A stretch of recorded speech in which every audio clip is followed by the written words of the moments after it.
지난주에 있었던 교역자 원례회에서 저는 깜짝 퀴즈를 드렸습니다. 또 느슨해져 있을까봐. 그래서 저희가 보고 있는 요한복음 1장 1절을 헬라말로 써놓고 번역하십시오 하였습니다. 한번 실력도 보고, 누가 1등을 했냐면 지금 신학생들이 아닌 박미가 목사님이 1등을 하였습니다. 상품권 드렸습니다. 제가 교육자님들에게 하고 싶었던 말씀은, 하나님께서 우리 선진들은 그렇게 공부할 기회가 없었거든요. 그런데 하나님께서 저희들에게 이런 원어를 공부할 수 있는 특권을 주셨다면 분명히 공부하며 하나님의 말씀을 보고 설교를 해야 된다라는 말씀을 좀 드렸습니다. 원어를 본다는 것은 자랑하기 위함이 아니고요, 원어로 성경을 보면 천천히 갈 수밖에 없습니다. 모르는 단어가 90%거든요. 그래서 하나님 말씀 앞에서 멈춰서 있어야 되는 게 바로 원어를 보는 것입니다. 최근에 들어보니 신학교들이 한국과 미국에서 많이 미달이 됩니다. 미국은 미달이라는 개념은 없습니다. 하지만 어쨌든 줄어가고 있기 때문에 많은 것을 온라인으로 돌리면서 나타나는 현상은 원어를 다 주랍하기 시작하는 것입니다. 해봤자 목회 필요 없다. 저도 그런 말씀을 많이 들어봤습니다.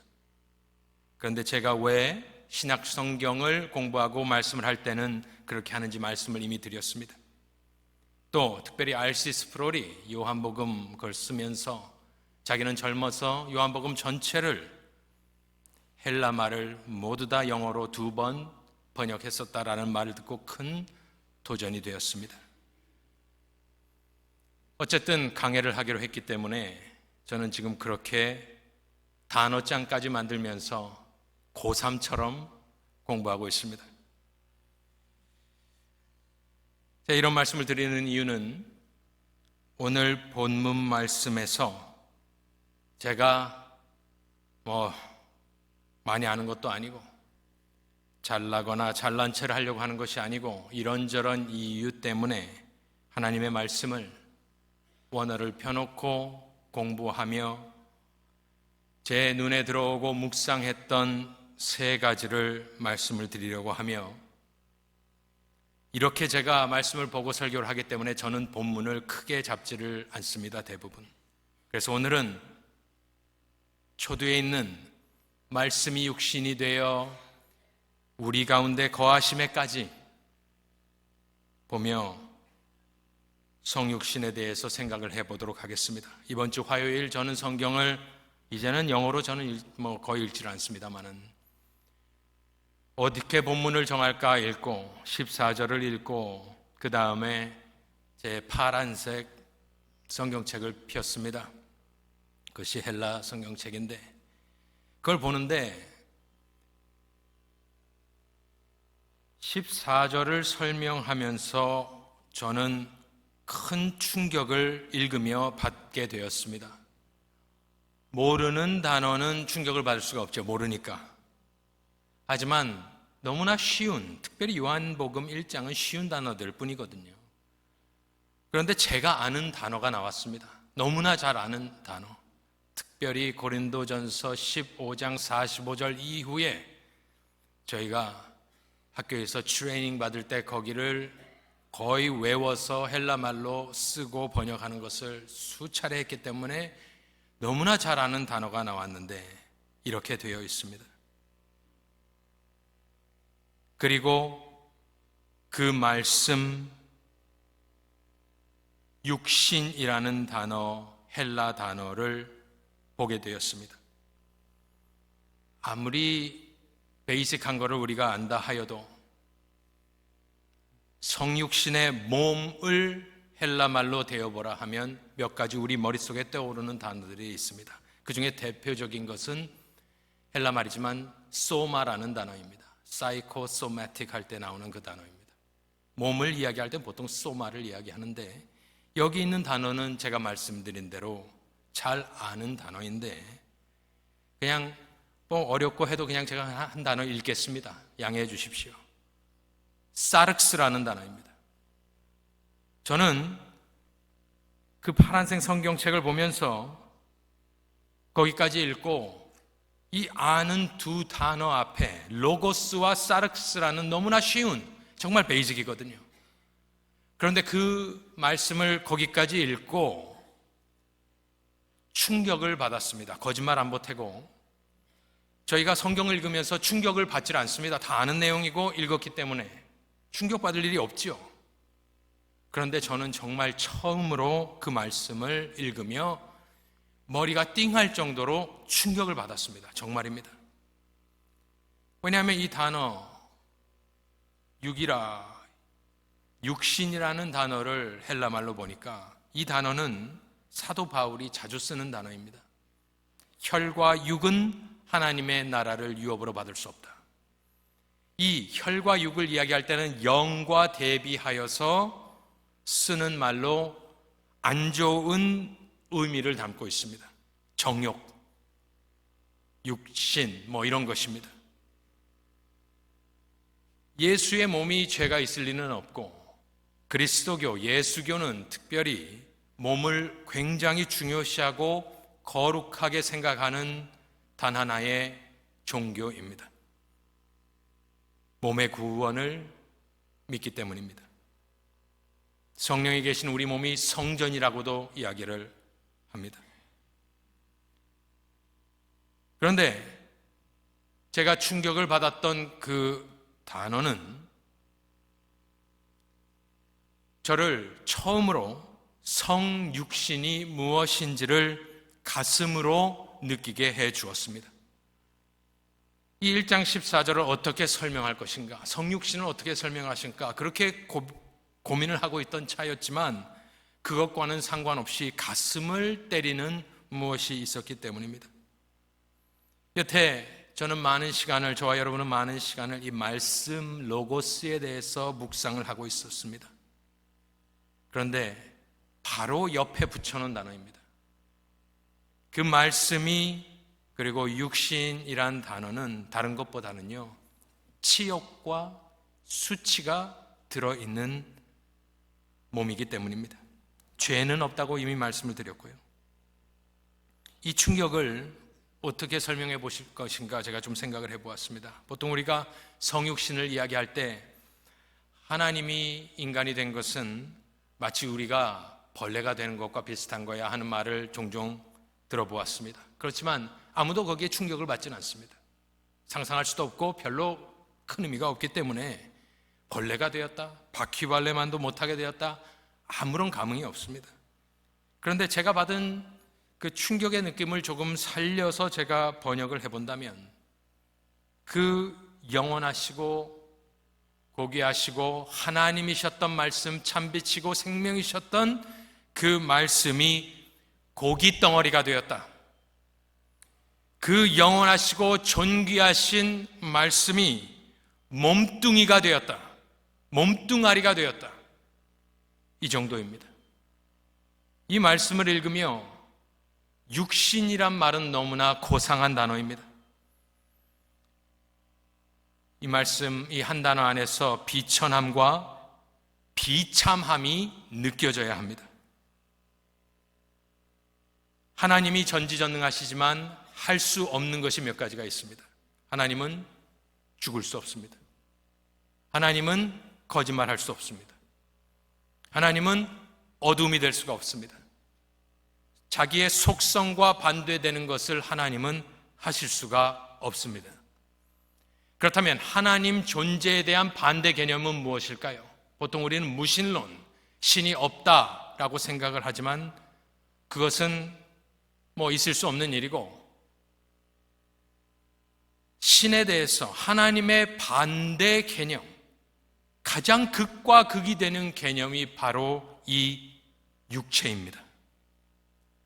하나님은 없어질 수 없고 죽을 수 없고, 그렇다면 하나님이 가지고 계셨던 모든 속성, 요한복음에서 봤던 그 말씀에 관한 모든 것과 반대되는 정반대의 개념은 바로 이 육체, 조금 비천함을 느끼기 위해서 고깃덩어리 혹은 몸뚱아리, 이렇게 표현을 해보았습니다. 바로 그것이 성육신인 것입니다. 겸손이란 말로는 표현할 수 없는 참혹함이 있고 잔혹함이 있습니다. 저는 이 안에서 어떤 비장한 각오 혹은 결의까지 느껴집니다. 그 존귀하신 말씀이 육체 건장한 육신을 입은 것이 아닙니다. 그것을 지금 이야기하고 있는 것이 아닙니다. 건장한 근육이 있고 멋있는 몸을 가졌다, 그것이 아닙니다. 가장 존귀하신 하나님이 가장 낮고 천한 몸뚱아리를 입으신 것이다. 그것을 바로 요한은 성령의 감동으로 표현해내고 있는데, 그것은 바로 그 단어 한 단어 안에 다 들어있는 것입니다.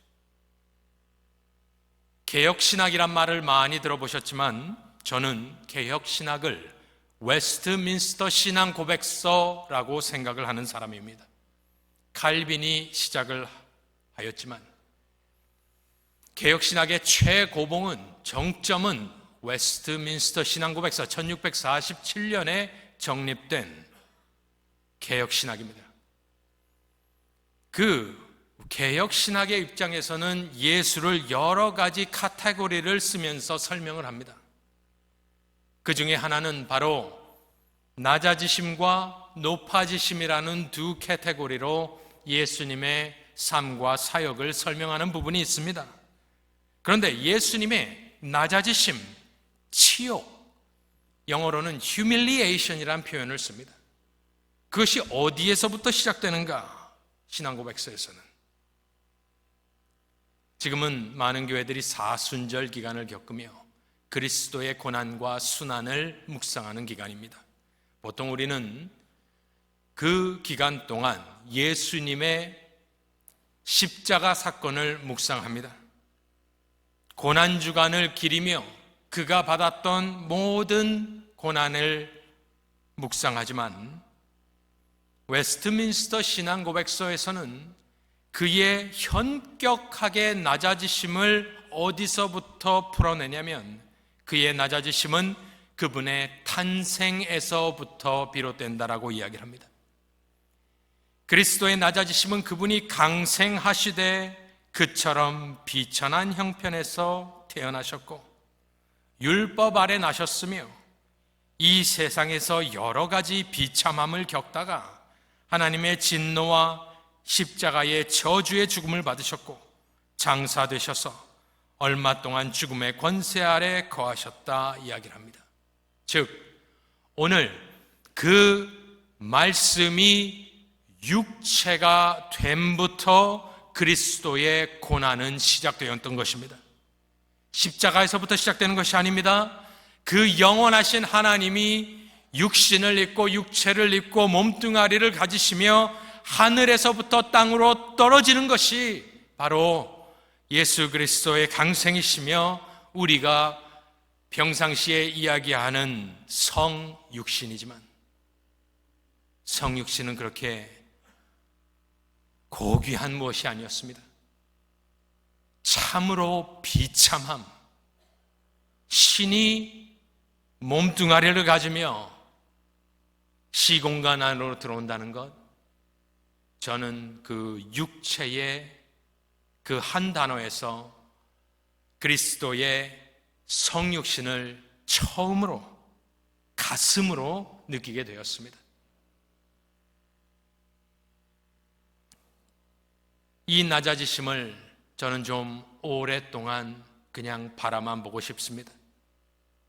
이번 주 일주일을 지나는 동안 저는 이것을 화요일 날 묵상을 하였는데, 계속 혼자 걸어다니면서 생각했던 것은 그것입니다.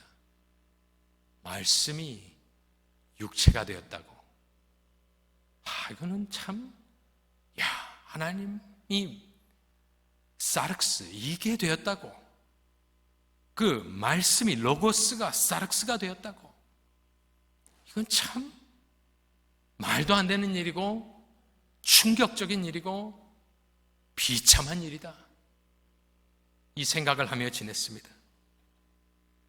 특별히 적용을 하진 않겠습니다. 적용할 것은 별로 없습니다. 그죠? 여태까지 그의 존귀하심을, 그의 영광을 보셨다면 그의 수치와 수모와 치욕을 저는 여러분들께서 믿음으로 오랫동안 바라보고 계실 수 있기를 축원합니다. 하나님께서 우리의 가장 깊은 곳에 있는 죄악과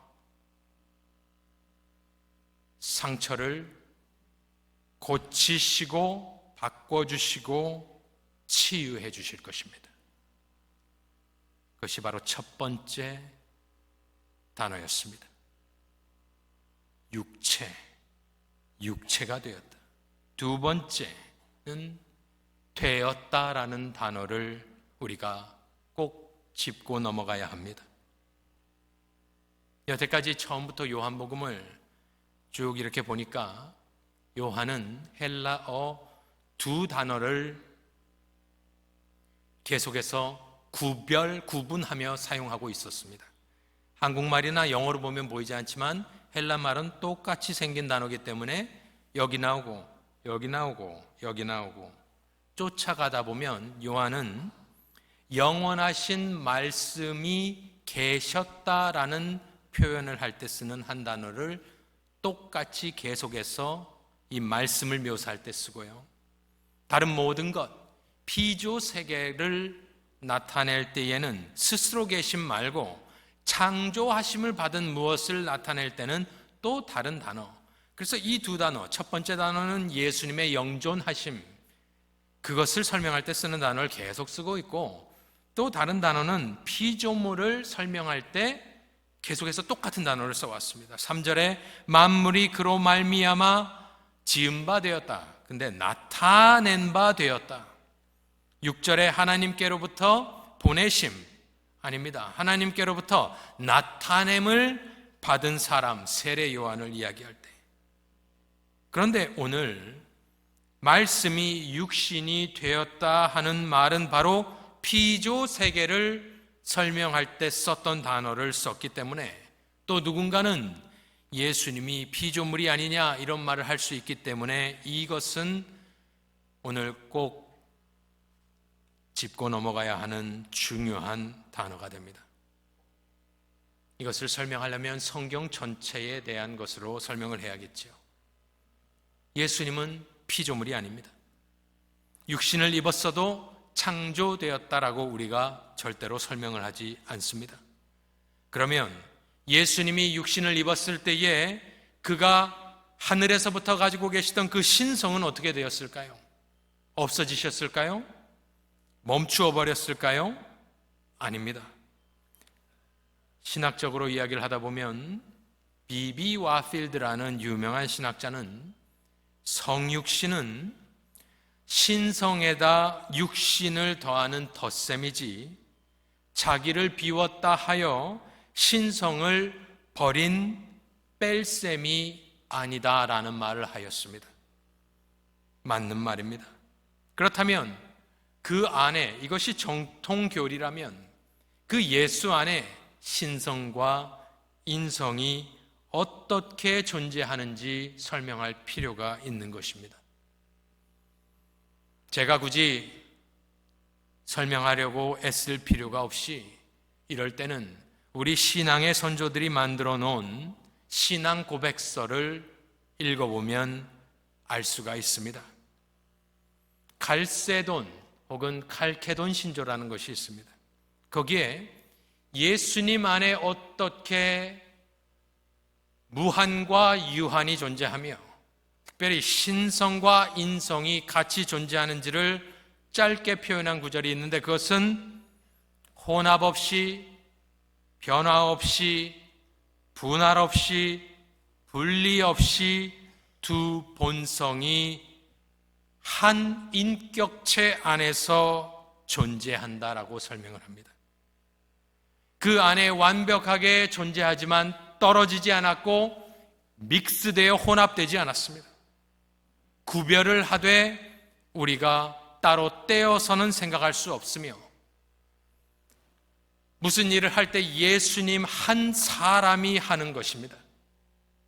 그렇게 이것도 아니고 저것도 아니고 저것도 아니고 그것도 아니다, 그렇게 설명을 하고 가만히 놔뒀습니다.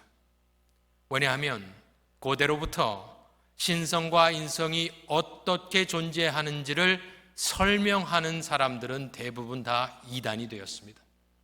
그래서 정통교리는 겸손하게 우리가 어떻게는 설명할 수 없다, 그것은 믿음으로 받아들이자. 하지만 혼합, 변화, 분할, 분리 없이 두 신성과 인성이 완벽하게 그 안에 존재한다라는 것이 정통교리이며, 그것을 믿으실 수 있기를 바랍니다. 그것을 가지고 오늘 본문 말씀이 육신이 되었다를 설명해내야 되는 것입니다. 변화하지 않았습니다. 하지만 여기서 표현하는 것은 그 신이 분명히 사람이 되었다라는 것을 요한은 표현하고 싶어서 그 피조 세계에 나오는 그 단어를 썼던 것입니다. 요한이 살았던, 특별히 요한복음을 썼던 AD 80년에서 90년 사이에는 많은 이단들이 있었는데, 예수께서 육체로 오심을 부인하는 것, 요한일서에 나오지요. 그것이 큰 이단이었습니다. 그래서 조금 위험할 수 있지만 요한은 아니다. 이 태초에 계셨던 말씀, 하나님을 향하여 있었고 하나님이셨던 그 말씀이 육체를 입으시고 그렇게 되었다, 나타나셨다, 참 인간이 되셨다. 하지만 신성은 멈추지 않았다라는 것이 바로 오늘 본문의 말씀입니다. 하나 더 말씀을 드리겠습니다. 그것은 그 다음 문구입니다. 그 말씀이 육체가 되었다. 그리고 원문대로 읽어보면 우리 가운데 장막을 쳤다, 이렇게 해석을 할 수가 있습니다. 살았다, 거하다, 그렇게 표현할 수도 있고요. 그런데 그 단어는 그 말씀이 육체가 되어서 우리 가운데 장막을 치고 거하였다. 요한이 나타내고자 하는 것은 무엇입니까?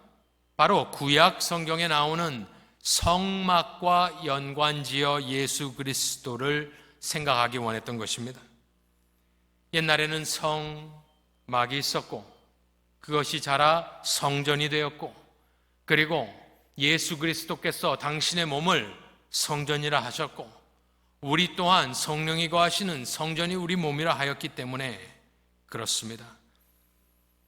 민수기 등을 통해서 보면 당시 광야 생활을 하던 때에 하나님의 성막은 어디에 있었나요? 중간에 있었습니다. 동서남북으로 세 지파씩 나눠서 캠프를 만들었습니다.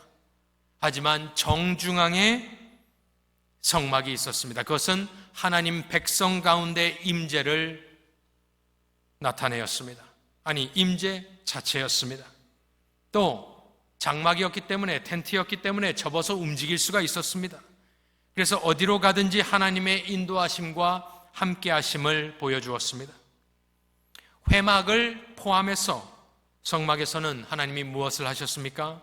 하나님께서는 회막에서 모세에게 말씀하셨습니다.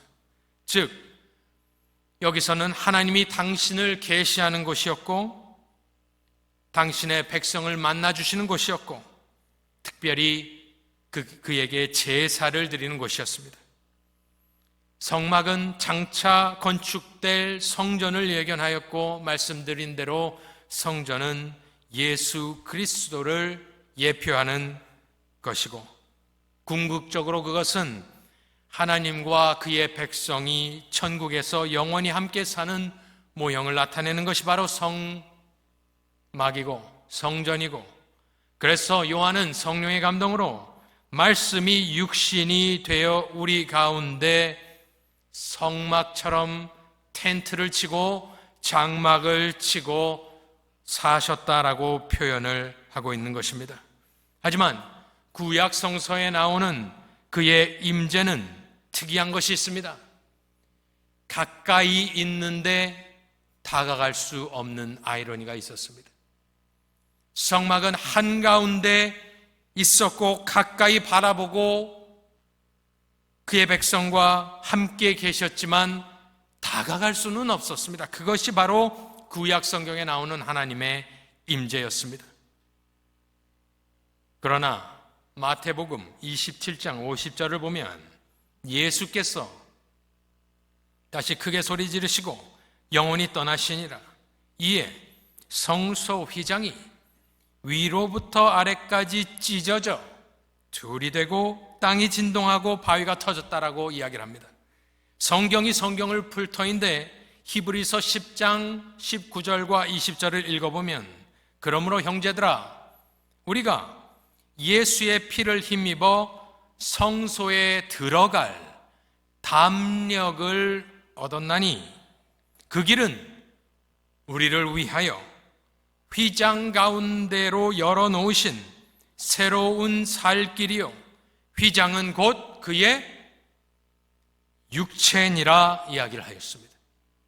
그렇다면 예수님께서 성막처럼 장막을 치며 우리 가운데 거하신 이유는 구약 성경에서는 가까이 있었지만 다가갈 수 없는 하나님의 임재에 안타까움이 있었지만 이제는 당신 스스로 성전의 본체이신 성막의 본체이신 예수 그리스도께서 당신의 몸 그것을 찢으시며 새로운 살길, 즉 대제사장도 아니고 택함을 받은 그런 옛 사람도 아닌 저와 여러분이 누구든지 예수의 이름을 믿으며 부르는 자는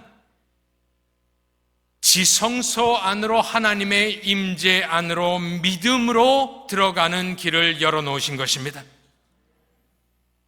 장막이셨던 분이 오셔서 당신의 육체를 둘로 찢어놓으시며 열어놓으신 그 길이 바로 생명의 길, 복음의 길, 다시 거리가 멀어졌던 인간과 하나님의 원수되었던 사이를 무너뜨리시고 장벽을 허무시고 우리는 예수의 피를 의지하여 믿음으로 담대히 주의 임재 안으로 걸어 들어갈 수 있는 그 길을 예수께서 내셨던 것입니다.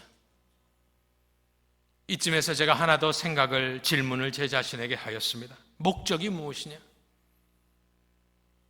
그래, 구원받기 위해서, 구원해 주시기 위해서 우리가 그 막혔던 길을 뚫어주시면서 우리가 그 임재 안으로 들어가기 위해서, 그런데 성에 차지 않았습니다. 당신의 몸 휘장을 찢으시면서까지 여신 길, 그 길의 목적이 그래 천국 가서 하나님과 사는 거야 라고 이야기하기에는 뭔가 부족한 부분이 있었습니다. 그래서 눈을 감고 생각했을 때 제 머릿속에 떠올랐던 단어는 결혼이었습니다. 천국에 가서 그래 너희들은 너네들 사는데 살아라, 나는 보호자에 앉아만 있겠다 하면 무슨 의미가 있겠습니까? 너희들은 내가 구원해 주었지만 구원받은 사람들은 저기 구석에 가서 있어라. 그러면 영원히 하나님과의 사는 의미가 무엇이 있겠습니까? 그냥 같이 있는 것이 천국이 아니라는 말씀을 드리고 싶은 것입니다. 그래서 그 결혼이라는 말과 단어는 어디에 나옵니까? 계시록에 나옵니다. 계시록 19장 7절에 보면 이렇게 쓰여 있습니다. 우리가 즐거워하고 크게 기뻐하며 그에게 영광을 돌리세. 어린 양의 혼인 기약이 이르렀고 그의 아내 누굽니까? 교회입니다. 그의 아내가 자신을 준비하였으므로 그에게 빛나고 깨끗한 세마포 옷을 입도록 허락하셨으니 이 세마포 옷은 성도들의 옳은 행실이로다 하더라. 영원히 살지만 그냥 남남으로 사는 것이 아닙니다. 영원히 하나님과 살지만 신과 그냥 인간적인 덤덤한 관계로 영원히 그냥 서로 따로 할 일 하면서 사는 것이 아닙니다. 예수 구원의 목적은 저와 여러분이 우리 신랑 예수님과 설명할 수는 없지만 결혼과 같이 깊고 긴밀한 관계로 그렇게 살기 위하여 천국의 길을 열어놓으신 줄로 믿으시기 바랍니다. 이것은 계시록에 뜬금없이 나타난 이야기가 아닙니다. 이사야 54장 5절을 읽어보면 이는 너를 지으신 이가 네 남편이시라. 호세아 2장 19절을 읽어보면 내가 내게 장가들어 영원히 살되.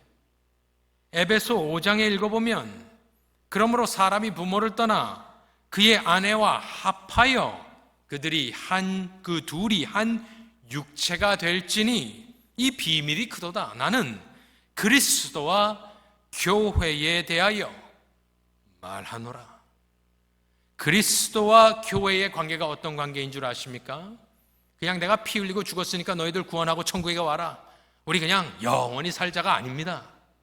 구약 성서에서부터 예언되었던 하나님의 의도는 내가 너한테 장가가련다, 우리 결혼해서 영원히 사는 것과 같은 것이다. 육체적으로 설명하는 것이 아닙니다. 어떻게 설명할지는 모르겠습니다만은 그냥 주종관계는 아닙니다. 주종관계가 맞지만 서먹한 멀리 떨어져서 서먹서먹하게 사는 것이 아닙니다. 너희들은 맨날 나한테 찬양을 불러라, 죽도록 영원토록 찬양해라, 이런 것이 아닙니다. 처음부터 나는 너의 남편이고 내가 내게 장가들어 살기를 원하고 그리스도와 교회는 연합이 되었는데 마치 남편과 아내가 한 몸을 이루는 것 같은 큰 비밀이었다라고 이야기를 하고 있는 것입니다. 도대체 왜? 또 말씀드립니다. 왜? 저와 여러분은 계달의 장막과 같이 검게 그른 아가서에 나오는 여인과 같은 사람입니다. 아무런 아름다움 여러분들 있습니까? 하나님 앞에서 하나님께서 여러분들을 아름답다 느껴야 될 이유가 죽은 죄인 앞에 그런 것이 있겠습니까? 도대체 이 종교는, 저희가 말씀드린 이 예수교는 무엇입니까?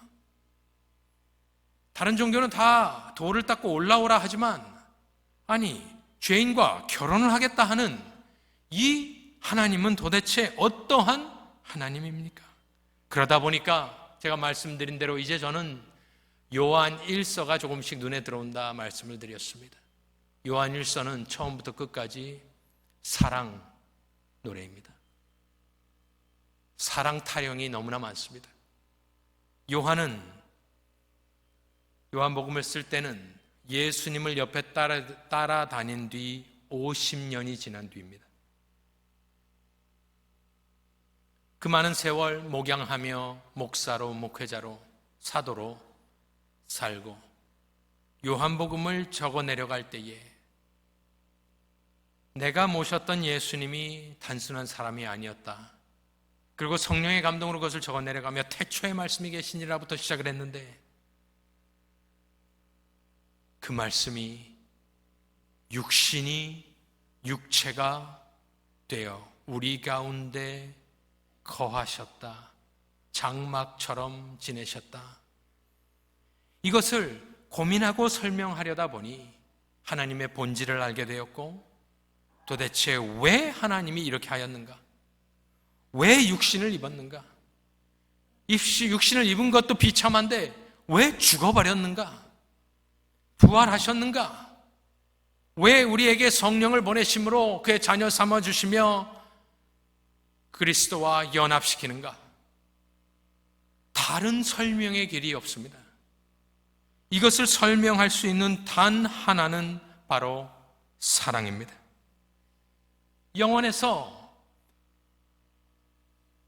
저와 여러분 같이 정말 쓸모없는 인생들을 사랑하셨기 때문에 그 1장 1절에 나오는 영존하시는 위대하신 하나님의 말씀이 고깃덩어리처럼 육체를 입고 이 땅에 오셔서 나를 사랑하셔서 내 대신에 십자가에 육신을 입고 그 신이 죽으시고 부활하시고 재림하실 때까지 우리는 소망하며 예수님 입장에서는 영원히 그와 함께 예수님과 그냥 영원히 사는 것이 아닙니다.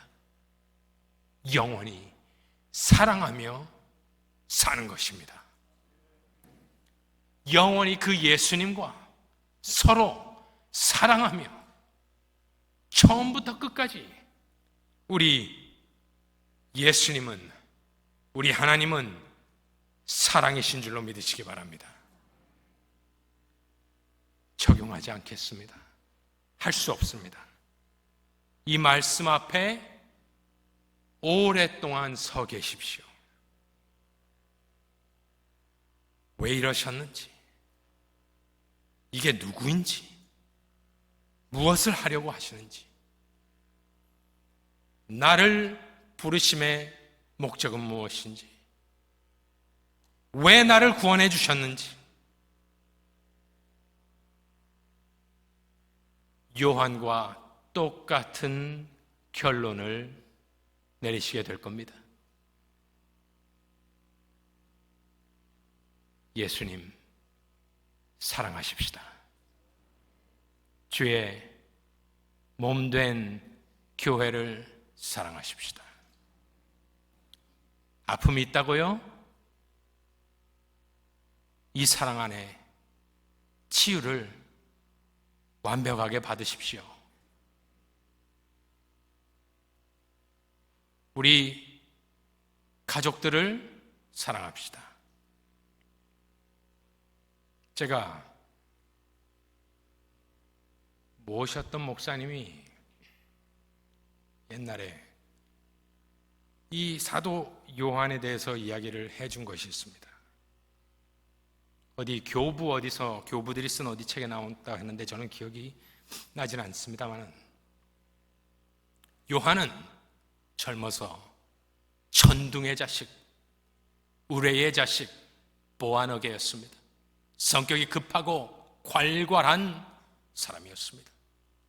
하지만 노사도가 되었을 때 에베소에서 그의 생애를 마감했다 우리가 알고 있는데, 목회하실 때에 나이가 드신 이 사도 요한은 젊은 목회자들의 부축을 입고 올라와 강대상에 서시고 양무리들을 바라보시며 한두 마디 하고 내려가셨다고 합니다. 그것은 요한일서에도 나오는 말인데, 하나님은 사랑이시다. 서로 사랑하라. 저와 여러분도 그렇게 살며 사랑하며 그 사랑을 땅끝까지 전하시는 복된 성도님들 되시기를 우리 주 예수 그리스도의 이름으로 축원합니다.